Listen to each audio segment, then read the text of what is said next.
तो आदाब, नमस्कार, गुड इवनिंग, सत श्री अकाल। एक बार फिर आप तमाम लोगों का स्वागत है। फर्स्ट वर्ल्ड वॉर, जो कहते हैं सारे जंग का सबसे बड़ा जंग, जिसने उस वक्त की सारी जंगों को खत्म किया, वो पहला वर्ल्ड वॉर था। ये फर्स्ट विश्व युद्ध 8 जून 1914 को ये शुरू हुआ था। और ये क्यों शुरू हुआ था, इसकी कहानी है। कहानी है कि ऑस्ट्रिया और हंगरी के उस वक्त जो रूलर थे, उनके एक उत्तराधिकारी थे, आर्क ड्यूक फ्रांज फाइनेट। ये अपनी वाइफ के साथ बोस्निया में एक फंक्शन में शामिल होने के लिए गए हुए थे, ऑस्ट्रिया और हंगरी के उत्तराधिकारी। तो वहां पे इन दोनों को, उस वक्त सर्बिया के जो राष्ट्रवादी, उस वक्त एक मूवमेंट चल रहा था, तो वहां के गैब्रिएलो प्रिंसेस ने इनकी हत्या कर दी। किसकी? ऑस्ट्रिया और हंगरी के उत्तराधिकारी और उनकी पत्नी की। जब इन दोनों को मार डाला तो इसका असर ऑस्ट्रिया और हंगरी में हुआ। गुस्सा आया, उन्हें लगा कि बदला लेना है। और इसी के बाद 28 जुलाई को ऑस्ट्रिया और हंगरी ने सर्बिया के खिलाफ जंग का ऐलान कर दिया, क्योंकि उनके उत्तराधिकारी का कत्ल कर दिया गया था। तो ऑस्ट्रिया और हंगरी एक साथ आए और सर्बिया के ऊपर टूट पड़े। यहां से शुरुआत हुई फर्स्ट वर्ल्ड वॉर की। अब जब ऑस्ट्रिया और हंगरी ने सर्बिया पे हमला किया, तो इसके बाद 1 अगस्त को या 28 जुलाई को किया था इन्होंने, जर्मनी ने फिर रूस और उसके 2 दिन बाद फ्रांस पे हमला कर दिया। तो शुरुआत हुई ऑस्ट्रिया और हंगरी की सर्बिया से, लेकिन जर्मनी बीच में कूद पड़ा और उसने ये बदला लेने के लिए फिर रूस पे अटैक कर दिया और फिर फ्रांस पे अटैक कर दिया। इसके बाद धीरे धीरे कई और देश इसमें उतर पड़े। 28 जुलाई 1914 से कायदे से जिस दिन सर्बिया पे अटैक किया था ऑस्ट्रिया और हंगरी ने, तो कहते हैं इसकी शुरुआत उस दिन हुई थी। और उसके बाद ये फर्स्ट वर्ल्ड वॉर करीब 4 साल तक चला। 11 नवंबर 1918, 11 नवंबर 1918 तक, यानी 28 जुलाई 1914 से लेकर 11 नवंबर 1918 तक पहला विश्व युद्ध लड़ा गया। कहते हैं कि 4 साल टोटल, जो अगर इसको काउंट करें तो 4 साल 3 महीने 2 हफ्ते तक ये फर्स्ट वर्ल्ड वॉर चला था। और इसमें करीब, उस वक्त वर्ल्ड वॉर इसलिए हम कह रहे हैं बार बार कि दुनिया के बहुत सारे देश शामिल थे, लेकिन फर्स्ट वर्ल्ड वॉर में कितने देश थे? 30 देशों ने हिस्सा लिया था इस जंग में। और इसमें भारत भी शामिल था। हालांकि उस वक्त अंग्रेज़ों के अंडर में थे हम लोग, तो अंग्रेज़ लीड कर रहे थे। कहते हैं कि इस फर्स्ट वर्ल्ड वॉर में पूरी दुनिया के 29 देशों के खासतौर पर 6 करोड़ 82 लाख फौजी लड़ रहे थे। 6 करोड़ 82 लाख सैनिक थे इस जंग में, और जिनमें से करीब 1 करोड़ सैनिकों की जान चली गई थी लड़ाई में। और उस वक्त इस फर्स्ट वर्ल्ड वॉर में 75,000 इंडियन सैनिक जो थे, उन्होंने भी हिस्सा लिया था अंग्रेजों के कहने पर। जो पहले विश्व युद्ध में 30 देश शामिल हुए थे, उनमें ऑस्ट्रिया और हंगरी, इन्होंने शुरुआत की। हमला किस पे किया? सर्बिया पे। तो ये 3 देश तो थे ही थे। इसके अलावा ब्रिटेन, जापान, रूस, फ्रांस, इटली, अमेरिका, और अमेरिका के 17 जो दोस्त सहयोगी थे वो। और दूसरी तरफ जो थे, ये लोग तो एक तरफ थे, सर्बिया, ब्रिटेन, जापान, रूस, फ्रांस, इटली, अमेरिका। अब ये देखिए कि उस वक्त अमेरिका रूस के सपोर्ट में था। और दूसरी तरफ जर्मनी, ऑस्ट्रिया, हंगरी, बुल्गारिया और ऑटोमन जैसे राज्य थे, देश थे। ये जंग यूरोप, अफ्रीका, एशिया और नॉर्थ और साउथ अमेरिका के महाद्वीप पर लड़ा गया। जो सारे हिस्से थे वहां पर लड़ी। तो पहला विश्व युद्ध 4 साल चला, करीब 1 करोड़ लोग मारे गए सैनिक। लेकिन फिर खत्म हो गया। 1914 से चला और 1918 में, क्योंकि उसके बाद समझौता हुआ। तो 30 देश के बाद बाकी देशों की फिर गिनती नहीं बढ़ी। इसके बाद करीब 1918 में ये खत्म हुआ, तो 25 और 2 27 साल बीत गए, 27 ईयर। 1945 में दूसरा विश्व युद्ध खत्म हुआ। और शुरू कब हुआ था? पहले विश्व युद्ध के करीब 21 साल बाद, 1939 में। अब दूसरा विश्व युद्ध कैसे शुरू हुआ था? दूसरा विश्व युद्ध शुरू ऐसे हुआ कि जर्मनी ने पोलैंड पर हमला कर दिया था, और उस वक्त हिटलर। तो जब पोलैंड पर हमला किया तो बहुत सारे देश जो है पोलैंड के सपोर्ट में आ गए, जिसमें अमेरिका भी था, इवन रूस भी था और बाकी देश। तो इन लोगों ने फिर, ब्रिटेन भी था, तो जर्मनी को खदेड़ना शुरू कर दिया। सितंबर 1939 में जर्मनी ने पोलैंड पे हमला किया था, और इसके बाद फिर हिटलर से लड़ाई लड़ने के लिए अमेरिका, ब्रिटेन, फ्रांस, रूस, ये सारे एक तरफ हो गए। ये जो सेकेंड वर्ल्ड वॉर है, इसमें कुल मिलाकर 70 देशों ने हिस्सा लिया। फर्स्ट वर्ल्ड वॉर में 30 ही कंट्री थे, लेकिन सेकेंड वर्ल्ड वॉर में 70, तादाद बढ़ गई थी मुल्कों की, क्योंकि सभी के अपने अपने उसमें मसले थे, मसलहत थे। इस युद्ध में अलग अलग देशों के करीब 10 करोड़ सैनिकों ने हिस्सा लिया था, 10 करोड़, और पहले में कितना लिया था? 6 करोड़, लेकिन 30 ही देश थे, जिनमें से 5 से 7 करोड़ लोगों की जान गई थी। और ये सेकेंड वर्ल्ड वॉर वो वर्ल्ड वॉर था जब दुनिया ने पहली बार एटम बॉम्ब देखा था, नागासाकी और हिरोशिमा पर, जब अमेरिका ने गिराया था। तो इकलौता ये विश्व युद्ध है जिसमें अभी तक न्यूक्लियर बॉम्ब या एटम बॉम्ब का इस्तेमाल किया गया था। 1945 सितंबर में आखिरकार हिटलर की हार के बाद सेकेंड वर्ल्ड वॉर खत्म हुआ। तो फर्स्ट वर्ल्ड वॉर भी एक ऑस्ट्रिया और हंगरी के उत्तराधिकारी के कत्ल के बाद सर्बिया पे हमले से शुरू हुआ। सेकेंड वर्ल्ड वॉर भी जर्मनी ने पोलैंड पे हमला किया तो उसके बाद उससे शुरू हुआ, इसीलिए कहा जा रहा है। तो इसके बाद थर्ड वर्ल्ड वॉर शुरू हो, क्योंकि पहले 2 वर्ल्ड वॉर की शुरुआत ऐसी हुई थी। पुतिन जो है रूस की कमान संभाल रहे थे, 4 बार राष्ट्रपति बने। रूस को, हालांकि उन्होंने जब यूएसएसआर के टुकड़े हुए तो उसमें यह था कि यूएसएसआर के टुकड़े होने के बाद रूस बिखर गया, लेकिन रूस को एक आर्थिक शक्ति बनाने का काम किया पुतिन ने। अब नेटो का नाम आप लगातार बहुत सुन रहे हैं, ये नेटो है क्या? North Atlantic Treaty Organization, North Atlantic Treaty Organization, NATO, NATO. इस नेटो की शुरुआत हुई थी 1939 और 45 के बीच में, जब सेकेंड वर्ल्ड वॉर जो मैंने आपको कहा जब हुआ, रूस जर्मनी तक घुस गई, हिटलर हार गया। लेकिन इसके बाद फिर यूएसएसआर उस वक्त हुआ करता था, उसने दुनिया भर के देशों पे अलग अलग हमले करने शुरू किए थे। और उस सोवियत संघ को रोकने के लिए अमेरिका को लगा कि ये इस तरह तो दुनिया के बाकी देशों पे भी हमला करता जाएगा, जर्मनी तक तो घुस ही गया था। तब उन्होंने कहा कि नहीं, जो अमेरिका के फ्रेंड देश हैं, कंट्री है, उनको मिलाकर एक अपनी सेना बनानी चाहिए। दुनिया की सबसे बड़ी सैन्य शक्ति, सबसे बड़ी आर्मी इसी नेटो के पास है।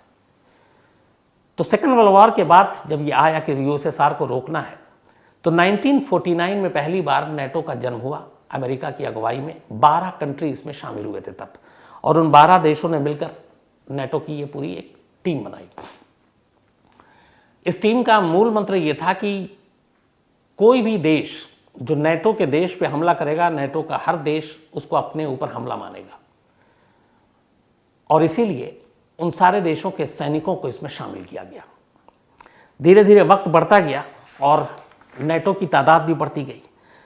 आज की तारीख में नेटो के 30 मेंबर हैं, 30 देश नेटो में शामिल हैं। और इन देशों में शामिल होने का फिर मतलब यह है कि इन 30 देशों पर अगर किसी ने हमला किया तो ये नेटो पे हमला माना जाएगा। फिर अमेरिका, ब्रिटेन, फ्रांस, जर्मनी, जितने भी इसके मेंबर हैं, वो सब उसके साथ खड़े हो जाएंगे। ये दुनिया की सबसे बड़ी, क्योंकि अलग अलग देशों की सेना और एक 30 देशों की सेना एक साथ, तो आप अंदाजा लगाइए। कई ऐसे देश थे जो जब यूएसएसआर टूटा तो वो नेटो के मेंबर बने, और 2008 में जॉर्जिया और यूक्रेन उसके बाद नेटो का मेंबर बनने का इनको दावत दिया गया था अमेरिका की तरफ से। लेकिन उस वक्त कठपुतली सरकार थी रूस की, तो रूस ने मना कर दिया। लेकिन 2014 के बाद जब चीज़ें बदली तो फिर 2016, 18 और 20 सुगबुगाहट शुरू हुई और यूक्रेन ने ख्वाहिश जताई कि हमें नेटो का मेंबर बनाए। अच्छा जी, यूएसएसआर से जो 15 देश टूटे उसमें से कई देश ऐसे हैं जिनकी सीमा रूस से लगती है, और उनमें से कई देश नेटो के मेंबर बन गए। जब मेंबर बन गए तो फिर नेटो की जो सेना है वो वहाँ बॉर्डर तक पहुँची, वहाँ उन्होंने अपनी मिसाइल लगाई, टेस्टिंग की। तो अब सीधे सीधे वो रूस के दरवाजे पर हैं, बॉर्डर पर हैं। रूस को खतरा हुआ कि नेटो की जो सेना है वो उनको चारों तरफ से घेर रही है। अब अगर इसमें यूक्रेन भी मेंबर बन जाता है तो फिर यूक्रेन के नाम पर नेटो की सेना यूक्रेन में दाखिल होगी, मतलब कि रूस के दरवाजे पर खड़ी होगी। पुतिन और रूस कभी नहीं चाहते कि यूक्रेन नेटो का मेंबर बने। और इसी का विरोध पुतिन ने किया और रूस ने किया और कहा कि जो यूरोप है और अमेरिका है इस बात की गारंटी दे कि वो यूक्रेन को नेटो का मेंबर नहीं बनाएंगे। लेकिन ना अमेरिका ने गारंटी दी, ना नेटो ने गारंटी दी, और इसी से चढ़कर ये बात बढ़ती गई, तनाव बढ़ता गया और आखिरकार पुतिन ने यूक्रेन पर हमला कर दिया। इससे पहले भी यूक्रेन पर हमला किया है रूस ने, क्रीमिया को कब्जे में ले लिया था, लेकिन फिर जो पूरा यूक्रेन उसे छोड़ दिया। इस बार भी पुतिन ने ये लगातार कह रहे हैं कि हम यूक्रेन पे कब्जा नहीं करना चाहते हैं, लेकिन दो ऐसे इलाके हैं जिसको उन्होंने आज़ाद घोषित कर दिया, और ये दोनों वो इलाके हैं जहां रूसी मूल के लोग ज़्यादा रहते हैं। पूरे यूक्रेन में 6%, मतलब पूरी आबादी का 6% जो है वो रूसी भाषाई, रूसी मूल के लोग हैं, और जो रूसी मूल के लोग हैं वो हमेशा रूस और पुतिन के ही लिए हमदर्दी रखते हैं, और जो नहीं है वो यूक्रेन के लिए रखते हैं। तो रूस में यूक्रेन को लेकर भी बड़ी हमदर्दी है, लेकिन दूसरी तरफ खुद रूस के अंदर रूस ने जो हमला किया यूक्रेन पर उसको भी लेकर नाराज़गी है। पर सवाल यह है कि पुतिन के खिलाफ जाएगा कौन, पुतिन के खिलाफ बोलेगा कौन। 20 साल के अपने कार्यकाल में पुतिन का एक लंबा इतिहास रहा। सेंट पीटर्सबर्ग में पढ़ाई लिखाई की, वहीं जूडो सीखा, बॉक्सिंग सीखी, और पुतिन का ये कोट है बहुत कि अगर आपको लड़ाई लड़नी ही है तो इंतज़ार मत कीजिए, पहला पंच आप मारिए, पहला घूंसा आप मारिए।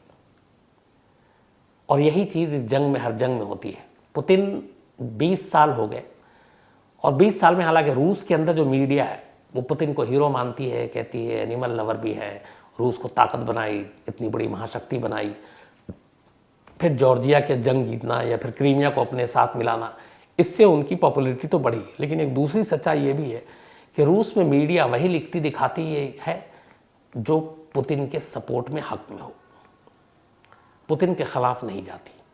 तो शायद एक तरफा तस्वीर ही आती है। पुतिन के ऊपर इल्ज़ाम है कि जितने भी अपोजिशन पार्टी के लीडर हैं उन सबको भी एक एक कर ठिकाने लगा दिया। पुतिन पे ये भी इल्ज़ाम है कि हर चुनाव में उनकी पॉपुलैरिटी बढ़ती है और ज़्यादा परसेंट से वोट से जीतते हैं। लेकिन यूरोप, अमेरिका और बाकी देशों ने हमेशा इल्ज़ाम लगाया है कि पुतिन चुनाव में धांधली करके और सामने वाले अपने विरोधियों को दबा कर चुनाव जीतते हैं, और वो एक तरह के डिक्टेटर भी हैं। तो ये भी एक तस्वीर है। लेकिन वहाँ की मीडिया पुतिन को हीरो मानती है। वहाँ की मीडिया के हिसाब से पुतिन की पॉपुलैरिटी बहुत बढ़ी है, और उन्होंने यूएसएसआर के टूटने के बाद रूस को जो एक महाशक्ति बनाई है उसकी वजह से पुतिन एक हीरो के तौर पर देखे जाते हैं। लेकिन बात वही है, इसमें कितनी सच्चाई है मुझे नहीं मालूम। लेकिन जो दूसरी खबर आती है वो यही है कि वहाँ की मीडिया भी एक तरह से सेंसर्ड है, और मीडिया वही दिखाती है जो वहाँ की सरकार चाहती है। इस दुनिया के बहुत सारे देशों में ऐसा होता है। तो अब पुतिन सिर्फ इस नेटो के लिए, और नेटो, कई लोगों ने कहा था कि सर नेटो क्या होता है, थोड़ा समझा दीजिए, तो आज आपको क्लियर भी हो गया होगा। लेकिन आज शाम होते होते ये अच्छी खबर आई है कि पुतिन और उधर यूक्रेन बातचीत के लिए तैयार है, तो मसला हल हो जाए।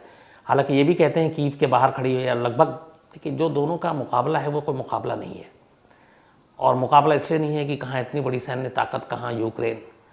लेकिन एक चीज़ अच्छी हुई है, अगर इस हमले के बाद रूस के, मान लीजिए नेटो देश या अमेरिका अपने सैनिक भेज देता यूक्रेन में और रूस के खिलाफ लड़ने के लिए, तो फिर क्या होता? वही होता जो मैंने आपको शुरू में कहा। ऑस्ट्रिया और हंगरी में जैसे सर्बिया पे हमला किया, जर्मनी ने पोलैंड पे किया तो दूसरा वर्ल्ड वॉर हुआ, पहला सर्बिया पे हुआ तो फर्स्ट वर्ल्ड वॉर हुआ। इस बार अगर यूक्रेन की मदद के लिए बाकी देश उसके साथ अपनी सेना भेज देते, तो फिर रूस ने पहले ही, पुतिन ने चेतावनी दी कि अगर इस जंग में किसी और ने दखल डाली तो वो अपने अंजाम को भुगते। इसका मतलब है कि अगर अमेरिका अपने सैनिक भेजता तो फिर रूस अमेरिका पे हमला करता, और फिर ये होता कि जो अमेरिका के दोस्त मुल्क हैं वो धीरे धीरे उसकी तरफ से आते, फिर जो रूस के हमदर्द मुल्क हैं और दोस्त मुल्क हैं उसकी तरफ आते, और इस तरीके से दुनिया दो हिस्सों में बढ़ जाती। और जब एक से ज़्यादा देश जंग में हिस्सा लेते हैं तो फिर धीरे धीरे देश की तादाद जब बढ़ती तो ये वर्ल्ड वॉर की तरह हो जाती। हालांकि चीन अभी भी इसको लेके खामोश है, लेकिन ये कहते हैं कि जब भी अमेरिका और रूस में से चुनना हो तो चीन अमेरिका के बजाय रूस को ही चुनता है।